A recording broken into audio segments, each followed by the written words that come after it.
Hello everyone, আশা করি সবাই ভালো আছেন। আচ্ছা, রবিবার হলেই মনে হয় না একটু বাইরে কোথাও ঘুরে আসি? আমাদের তো তেমনটাই ইচ্ছে হয়। কারণটা আপনারা খুব ভালোভাবেই বুঝতে পারছেন, বাড়ির কাছাকাছি থাকি না, তাই মা বাবার কাছে বা বন্ধু বান্ধবদের কাছে ইচ্ছে হলেই ছুটে যেতে পারি না। এই জন্য রবিবার দিন আমরা চেষ্টা করি বাইরে কোথাও ঘুরে আসার, কারণ আমি এবং আমার হাজব্যান্ড দুজনেই বেশ ঘুরতে পছন্দ করি। লাস্ট সানডেতেও আমরা গিয়েছিলাম একটা জায়গায় যার নাম হলো সানাইরা রিসর্টস অ্যান্ড স্পা।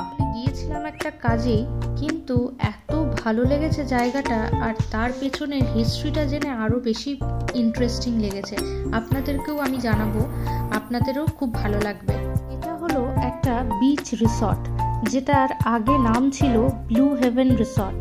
এখন দেখতেই পাচ্ছেন ক্যাফেটার নামও ওনারা 1919 বলেই রেখেছে, কারণ এটা তৈরি হয়েছিল 1919-এই।